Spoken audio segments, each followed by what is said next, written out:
Vinayak classes Shri Madhopur के इस YouTube channel पर आपका स्वागत है। राजस्थान पुलिस कांस्टेबल परीक्षा की घड़ियां दिन ब दिन आपकी धड़कनों को बढ़ा रही है। ज़रूरत है इस समय अपने आप को थोड़ा सा स्टेबल करने का, अपने आप को थोड़ा सा कॉन्फिडेंस गेन करने का। इसके बाद में आपका जो रिवीजन का कार्यक्रम है इसको लगातार आप रिपीट करते रहें। तो आज मैं जो बड़े इम्पोर्टेंट महत्वपूर्ण क्वेश्चन हैं उनको लेकर के हम चर्चा करेंगे। सबसे पहले बात करेंगे जयपुर में जो आपका जयपुर लिटरेचर फेस्टिवल हर साल होता है।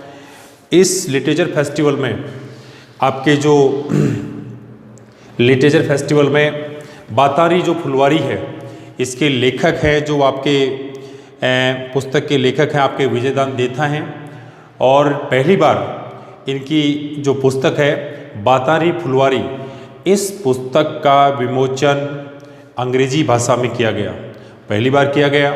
ये कार्यक्रम आपका जनवरी 2020 में माननीय मुख्यमंत्री अशोक गहलोत के करकमलों द्वारा किया गया और मुख्य रूप से ये कार्यक्रम आपका जयपुर में आयोजित हुआ, संपन्न हुआ। विजयदान देथा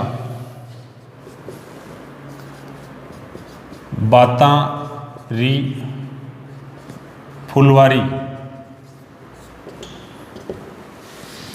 इसका कंप्लीट जो विमोचन हुआ पुस्तक का वो अंग्रेजी में हुआ आपका जनवरी 2020। और इस पुस्तक के जो लेखक हैं ये आपके विजयदान देथा है, विजयदान देथा। अच्छा क्वेश्चन है, बड़ा इंपॉर्टेंट है। आगे बात करते हैं अपन अपने राजस्थान विधानसभा के, या यूँ कहें 15वीं विधानसभा के जो अध्यक्ष हैं माननीय सीपी जोशी जी। तो सीपी जोशी जी को केंद्रीय आपका जो लोकसभा सचिवालय है इनके जो आपके अध्यक्ष हैं ओम बिड़ला जी, ओम बिड़ला जी के द्वारा सीपी जोशी जी को फरवरी 2020 में आपकी संविधान की 10वीं अनुसूची के जो नियम हैं इन पर पुनर्विचार करने के लिए एक कमेटी का गठन किया और इस कमेटी के गठन के साथ ही आपके सीपी जी जोशी को उस कमेटी का अध्यक्ष बनाया। एक बार मैं दोबारा रिपीट करूंगा, 10वीं अनुसूची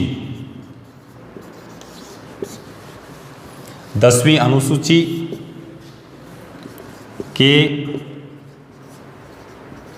नियमों पर पुनर्विचार के लिए जो कमेटी का गठन किया गया है वो कमेटी का गठन लोकसभा सचिवालय द्वारा किया गया है और इसका जो अध्यक्ष बनाया गया राजस्थान विधानसभा के जो आपके स्पीकर हैं, अध्यक्ष हैं माननीय सीपी जी जोशी, उनको इसका समिति का कमेटी का अध्यक्ष बनाया गया। इससे पहले अपन बात करें 10वीं जो अनुसूची है ये आपकी दल बदल जो कानून है उससे संबंधित ये आपकी सूची है और इसका जो गठन किया गया था वो सबसे पहले 1985 में आपका जो 52वां संविधान संशोधन है उसमें किया गया था। कमेटी अध्यक्ष सीपी जोशी, राजस्थान विधानसभा अध्यक्ष। इसके साथ ही जो आपका ओडिशा और आपका जो कर्नाटक विधानसभा अध्यक्ष है उनको भी इनका सदस्य नियुक्त किया गया। और ये जो 10वीं अनुसूची है ये आपकी दल बदल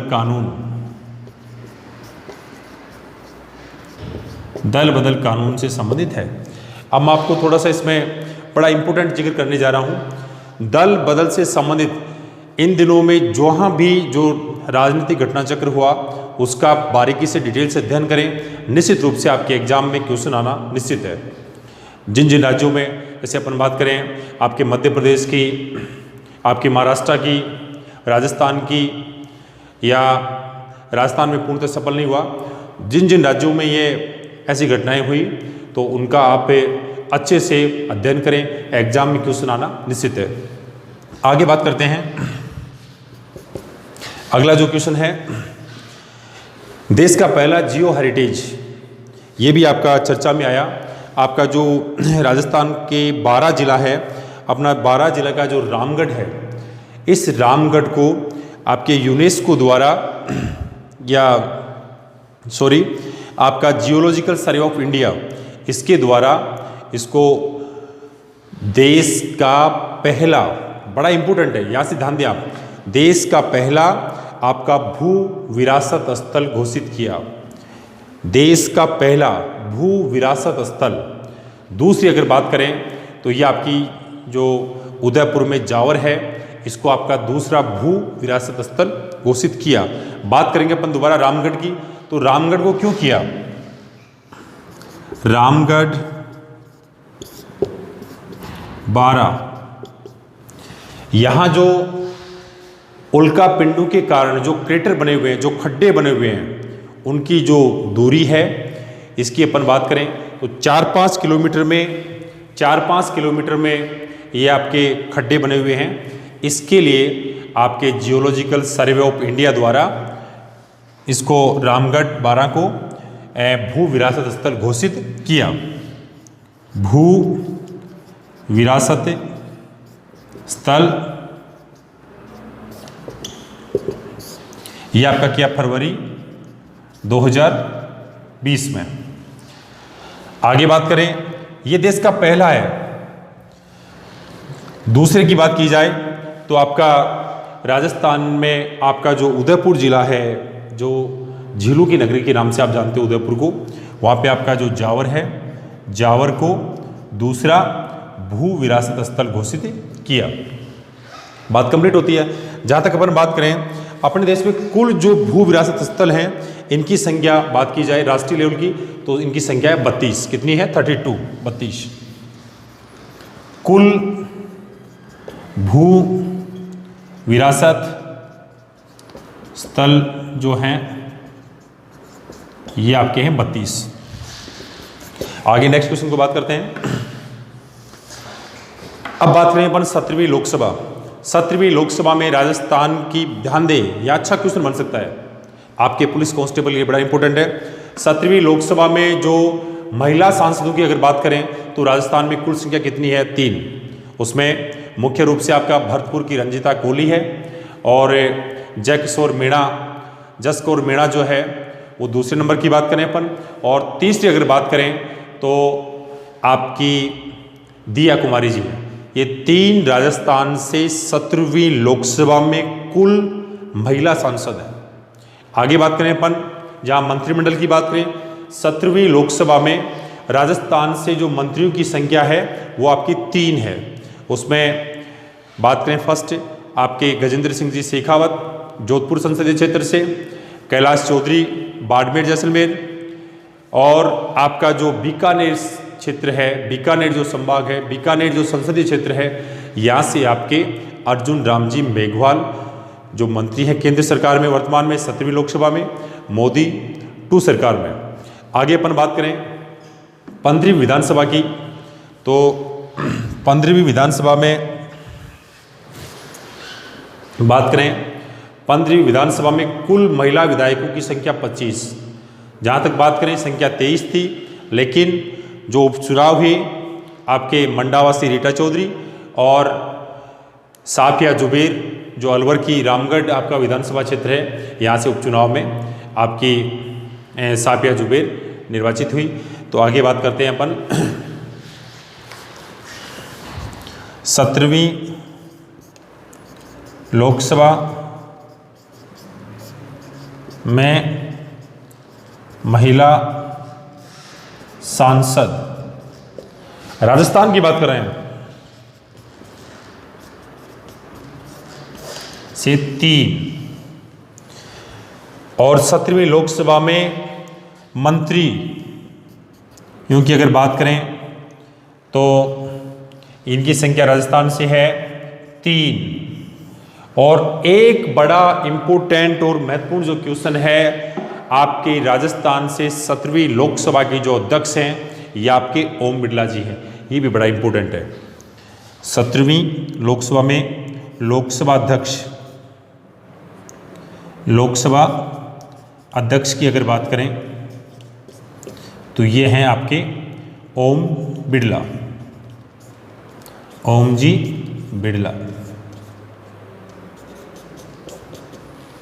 ये 17वीं लोकसभा का कार्यक्रम आपके बीच में कंप्लीट कर चुके। आगे अपन बात करते हैं राजस्थान से। फरवरी 2020 में आपके जो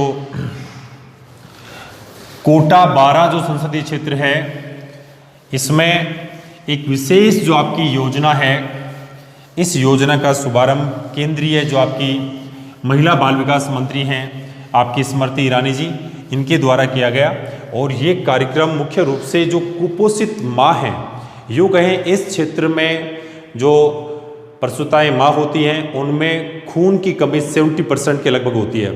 और इनको विशेष तौर पर जब इनका प्रसव काल होता है उससे पहले से लेकर के जो 9 महीनों का जो समय होता है, इन 9 महीनों में विशेष तौर पर इनको स्पेशल पौष्टिक आहार उपलब्ध कराने का कार्यक्रम कोटा और आपका जो 12 है क्षेत्र है, संसदीय क्षेत्र है, इनमें विशेष रूप से चलाया जाएगा। इस कार्यक्रम का जो नाम है मुख्य रूप से जो अपन बात करें, इस कार्यक्रम की जहाँ अपन बात करें तो मुख्य रूप से सुपोषित माँ अभियान। तो कई बार ऐसे क्वेश्चन भी एग्जाम में आ जाते हैं। सुपोषित माँ अभियान, सुपोषित माँ अभियान का जो शुभारंभ किया गया था ये फरवरी 2020 में किया गया था। और ये आपकी केंद्रीय महिला बाल विकास मंत्री स्मृति ईरानी जी के दो कर कमलों द्वारा शुभारंभ इस कार्यक्रम का किया गया था। और विशेष रूप से 9 माह में आपका जो डिलीवरी का जो समय होता है, इसमें महिलाओं को पौष्टिक आहार उपलब्ध कराने का कार्यक्रम किया जाएगा। कार्यक्रम शुभारंभ किया गया था ये आपका फरवरी 2020 में। और कहाँ किया गया था? कोटा 12 संसदीय क्षेत्र में। किनके द्वारा किया गया था? केंद्रीय महिला बाल विकास मंत्री, विकास जो मंत्री हैं ये आपकी हैं स्मृति ईरानी के द्वारा किया गया था। इस कार्यक्रम में आपके लोकसभा के जो अध्यक्ष हैं ओम जी बिरला, वो भी उपस्थित रहे। आगे अपन बात करते हैं जो आपका मार्च 2020 में आपके राजस्थान के ऊर्जा मंत्री जी, आप सबको पता है, परिचित हैं, बी डी कल्ला जी। बी डी कल्ला जी के द्वारा आपका विज्ञान एवं प्रौद्योगिकी विभाग का जो सहायक कार्यालय है ये भी भरतपुर में खोलने की घोषणा की। ये राज्य का एक प्रकार से जो मुख्य सहायक कार्यालय है सूचना प्रौद्योगिकी का, उसके बाद दूसरा नंबर का कार्यालय होगा, या यूँ कहें क्षेत्रीय कार्यालय भरतपुर में स्थापित किया जाएगा। किस बात के लिए किया जाएगा कार्यालय, किस चीज़ के लिए किया जाएगा? एक बार दोबारा रिपीट कर रहा हूँ, ये किया जाएगा आपका विज्ञान एवं प्रौद्योगिकी के लिए, विज्ञान एवं प्रौद्योगिकी, विज्ञान एवं प्रौद्योगिकी के लिए आपका जो सहायक कार्यालय है, सहायक कार्यालय ये आपका भरतपुर में। ये आपका जो घोषणा है ये आपके राजस्थान के ऊर्जा मंत्री जी हैं बी डी कल्ला जी के द्वारा आपका फरवरी 2020 में किया गया। नेक्स्ट की बात करते हैं। नेक्स्ट क्वेश्चन है आपका जो फरवरी 2020 में आपका यूनेस्को है, जिसका मुख्यालय आप सबको पता है फ्रांस के पेरिस में है। इसके जो प्रमुख हैं आंद्रे एजोले, इनके द्वारा आपकी विश्व विरासत का जो प्रमाण पत्र है ये जयपुर के परकोटे को दिया गया। ये कब दिया गया? फरवरी 2020 में। जयपुर का जो परकोटा है इसको विश्व विरासत स्थल में शामिल करने का जो प्रमाण पत्र है, सर्टिफिकेट है, वो जयपुर के परकोटे को दिया गया। और इससे 6 महीने पहले आपके जयपुर परकोटे को विश्व विरासत का दर्जा दिया गया था। बात करते हैं जयपुर का परकोटा, इसको विश्व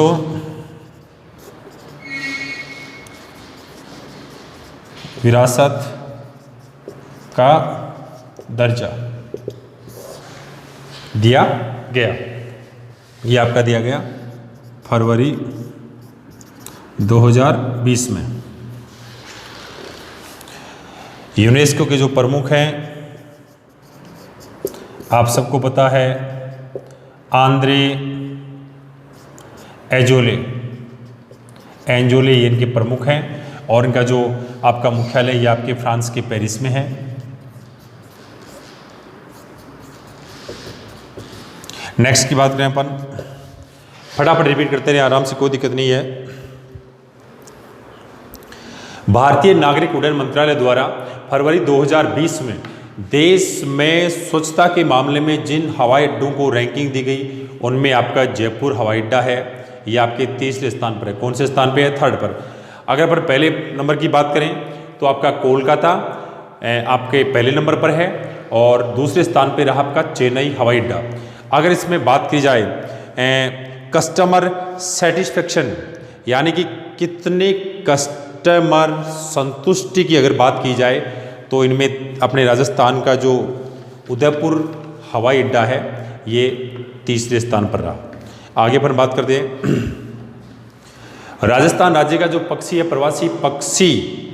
प्रवासी प्रजातियों के संरक्षण की अगर बात करें तो इसमें आपका जो गोडावण है, इसको गुजरात के गांधीनगर में आयोजित 13वां जो कॉप कार्यक्रम हुआ, पर्यावरण को से संबंधित जो कार्यक्रम था आपका, उस कार्यक्रम में इसको शामिल किया गया। मैं कहूँ विलुप्त प्राय जो प्राणी है गोडावण, इसको इसमें शामिल किया गया। इसके साथ में 2 जो प्रजातियां हैं इनको भी शामिल किया गया, जिनमें मुख्य रूप से आपका एशियाई हाथी है, गोडावण है, और बंगाल का फ्लोरिकन जो चिड़िया है, बर्ड है, उसको भी इसमें शामिल किया गया। 3 विलुप्त प्रजातियों को इसमें शामिल किया गया। और ये कार्यक्रम आपके संयुक्त राष्ट्र संघ का जो कार्यक्रम था गुजरात के गांधीनगर में संपन्न हुआ फरवरी 2020 में। कौन सा पक्षी था आपका? गोडावण, जो विलुप्त प्राय प्रजाति है।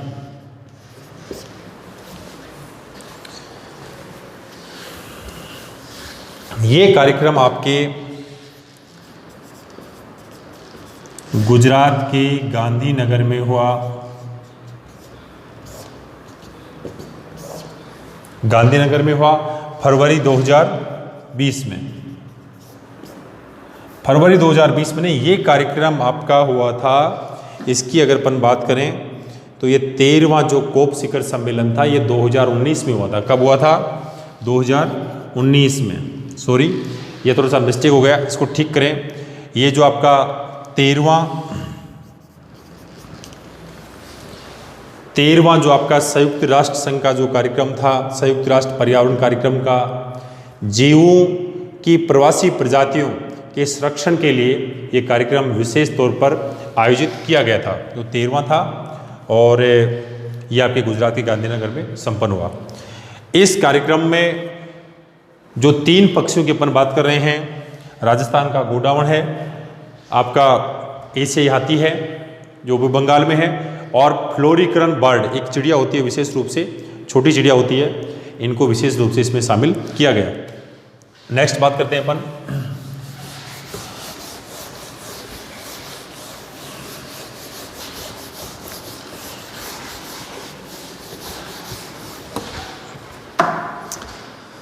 राजस्थान की जो चंबल नदी है, राजस्थान की अपनी चंबल नदी है। इस नदी को केंद्र सरकार की जो महत्वपूर्ण जो योजना है नमामि गंगे मिशन, इस मिशन में आपका फरवरी 2020 में शामिल किया गया। और विशेष तौर पर इस नदी का जो स्वच्छता का जो कार्यक्रम है ये भी चलाया जाएगा। साथ साथ में नदी के किनारे दोनों ओर पेड़ लगाने का कार्यक्रम भी किया जाएगा। और ये मुख्य रूप से इसका जो क्षेत्र है कुल 625 वर्ग किलोमीटर जो आपका चंबल का क्षेत्र है, इसमें से बात करें तो राष्ट्रीय चंबल घड़ियाल अभ्यारण्य का जो अपना कुल क्षेत्र है इसका 284 किलोमीटर का जो एरिया है इसको इसके पहले चरण में शामिल किया गया। राष्ट्रीय आपका जो चंबल अभ्यारण्य जो कार्यक्रम है इसके 282 किलोमीटर के क्षेत्र को इसमें शामिल किया गया है। और मुख्य रूप से 284 किलोमीटर क्षेत्र को इसमें शामिल किया गया है। और ये मुख्य रूप से महत्वपूर्ण जो योजना है नमामि गंगे मिशन, नमामि जो गंगे मिशन है ये आपका उत्तर प्रदेश, बिहार और बंगाल में चल रहा है।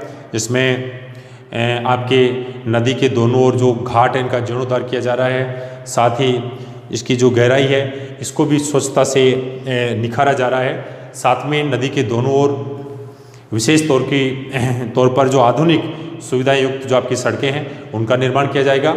और दोनों ओर आपकी जो लाइटें हैं, स्ट्रीट लाइटें हैं, सड़कें हैं, आपके जो पेड़ हैं, इस प्रकार के कार्यक्रम इस मिशन में शामिल है।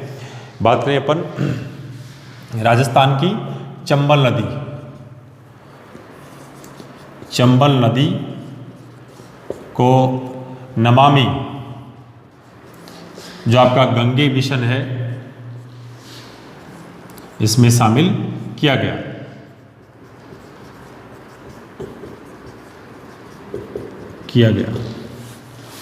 फरवरी 2020 में। आगे बात करते हैं नेक्स्ट की।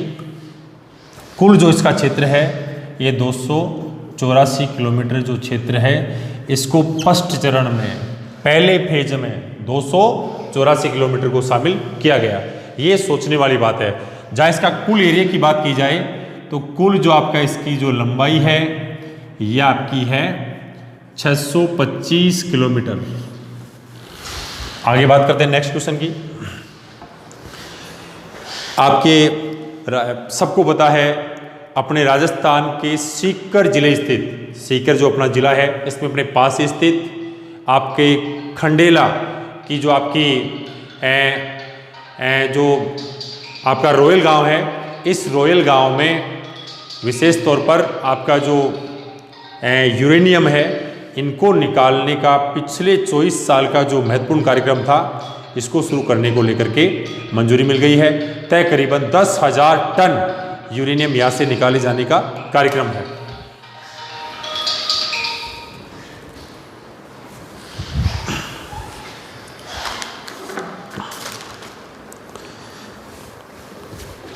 आपका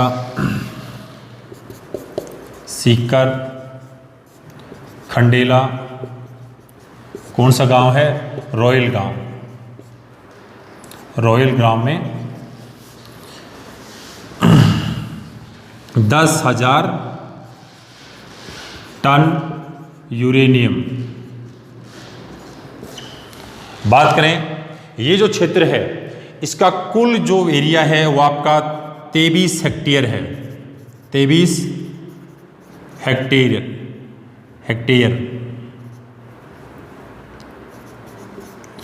ये आपका कुल एरिया है आपके रॉयल गांव में। आगे अपन बात करते हैं जो बड़ा इंपॉर्टेंट क्वेश्चन यहाँ से बनेगा, बड़ा सब लोग ध्यान दें, विशेष तौर पर इसको आप अंडरलाइन करें, आपकी नोटबुक में इसको अच्छे से ऐड करें। जिसमें बात की जाए राजस्थान देश का यूरेनियम निकालने वाला तीसरा राज्य बनेगा। कौन सा बनेगा? तीसरा। इससे पहले दो की अगर बात करें तो झारखंड और तेलंगाना में पहले से यूरेनियम निकाला जा रहा है। राजस्थान इस मामले में देश का तीसरा राज्य। राजस्थान की बात करें तो राजस्थान में यूरेनियम निकालने का जो आपके सीकर के खंडेला में रॉयल है ये पहला आपका कार्यक्रम रहेगा। राज्य की बात करें तो पहला, और देश की बात करें तो आपका तीसरा। इससे पहले जो दो हैं ये आपके हैं तेलंगाना और आपका तेलंगाना और आपका झारखंड।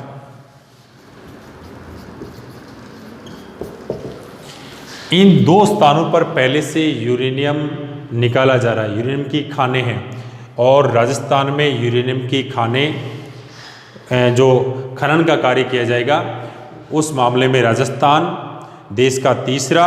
और राजस्थान की बात की जाए तो राजस्थान का पहला जो खनन कार्य है यूरेनियम का, यह आपके खंडेला के रोयल गांव में कार्यक्रम शुरू किया जाएगा।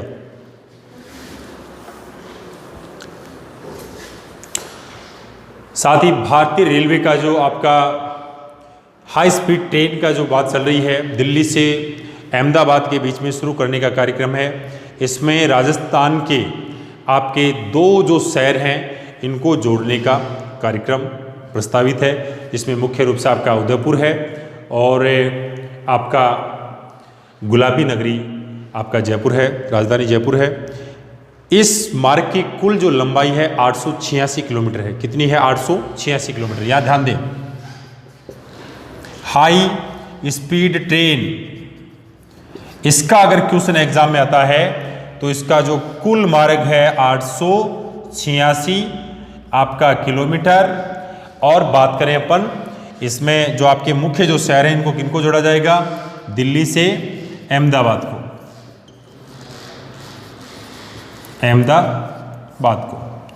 और राजस्थान के जो दो शहरों की बात हो रही है उसमें आपका जयपुर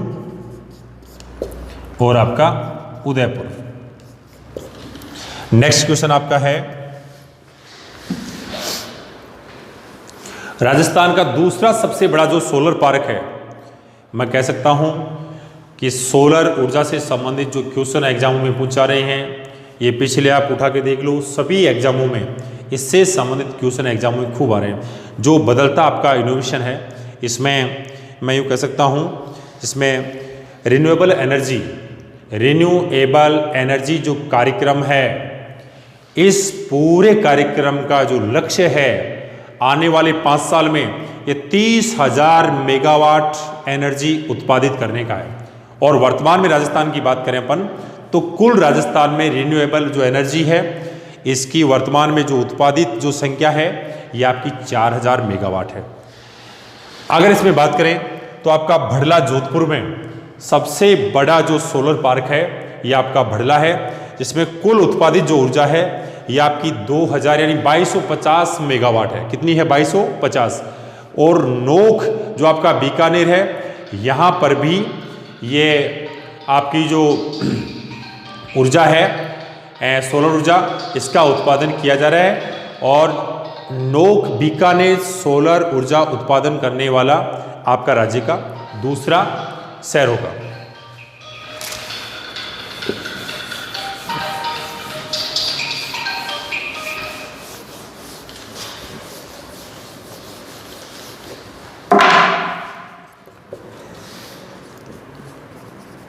नोख बीकानेर, नोख आपका बीकानेर,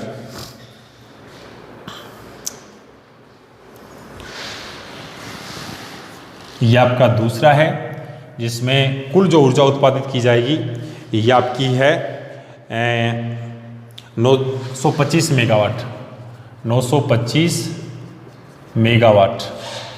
और पहला है, इससे पहले जो बात करें अपन भड़ला जोधपुर, जिसमें कुल जो आपकी रिन्यूएबल एनर्जी है, सोलर ऊर्जा है, इसका उत्पादन है 2250 मेगावाट। और आने वाले 5 साल का जो गवर्नमेंट का कार्यक्रम है ये 30,000 मेगावाट उत्पादित करने का है। और वर्तमान में जो बात की जाए तो इसकी संख्या है मात्र 4,000 मेगावाट। नेक्स्ट क्वेश्चन की बात करते हैं,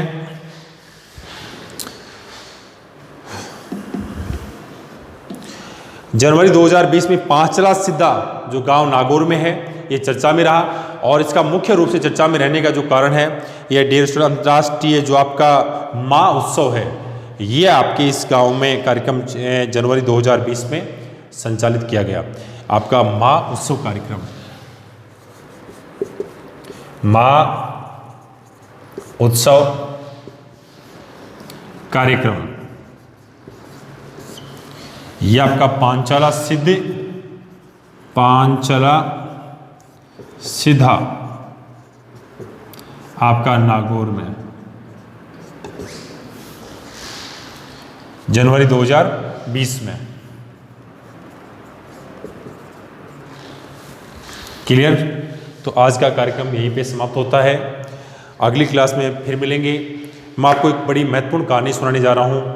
राजस्थान पुलिस कांस्टेबल की आप परीक्षा देने जा रहे हैं। विनायक क्लासेज के इस यूट्यूब चैनल के माध्यम से हम जितना हो सकता है आपको बेस्ट जो आपका मटेरियल है वो आपको प्रोवाइड करवा रहे हैं। साथ ही इस समय आपको अपने आप को तंदुरुस्त और एकदम बी पॉजिटिव बनाए रखना है। ज़रूरत है आपके कॉन्फिडेंस की परीक्षा है। तो मित्रों, अगर यहाँ से आप अपने मिशन में थोड़े से भी आप मिस हो जाते हो तो आपकी अच्छी जो मेहनत है पिछले समय से, जो आपने एक अच्छा स्टैंड बना रखा है, वो सारा यहाँ से बैक हो जाएगा। कोलंबस का नाम आपने सुना होगा। कोलंबस जब दुनिया की यात्रा पे निकला था तो उनकी जो नाव थी उनमें दो तरह के व्यक्ति थे। एक बड़ा निराशावादी था और एक आशावादी था। तो दो जो उनके साथी थे, एक का नाम था फ्रोज और एक का नाम पियरो। तो पियरो हमेशा डरावनी बातें, फ्रोज हमेशा डरावनी बातें करता था। तो उन्होंने पियरो को कहा, मित्र आपको क्या लगता है, आपको मरने का डर नहीं लगता? आप कोलंबस के साथ इस मिशन में शामिल हो? तो मैं आपको यहाँ बताने जा रहा हूँ। वहाँ पे पियरो का जवाब था, देखा जाएगा जो स्थिति है। तो फ्रोज ने उन पर एक तंज कसा। बोले, आपके पिताजी की मृत्यु कैसे हुई? तो बोले, डूबकर। आपके दादा की मृत्यु कैसे हुई? डूबकर। और आपके परदादा की मृत्यु कैसे हुई? तो कंप्लीट रूप से पियरो ने जवाब दिया कि मेरे पिताजी, दादाजी, परदादा सबकी मौत डूबकर हुई। बात समाप्त हो गई। इसके बाद में पियरो ने फ्रोज से पूछा, मैं पूछना चाहूँगा कि आपके पिताजी, दादाजी और परदादाजी की जो मृत्यु कैसे हुई? तो उन्होंने कहा, बेड पे हुई। तीनों की जो मृत्यु बेड पे हुई। अब पियरो ने कहा, तो तुम क्यों उस बेड पे क्यों जा रहे हो? सारी कहानी का एक ही मीन है, यानी कि असफलताओं से, दूसरों की जो असफलता है उससे आपको यहाँ पर बिल्कुल नहीं डरना है। ज़रूरत है अपने आप को थोड़ा सा साहसिक बना करके, ये आपका राजस्थान पुलिस कांस्टेबल का जो कंपटीशन है इसमें आप साहसिक बन के उभरें। और मैं तो कहूँगा आप यहाँ से जीत के निकलें। धन्यवाद। जय गणेश।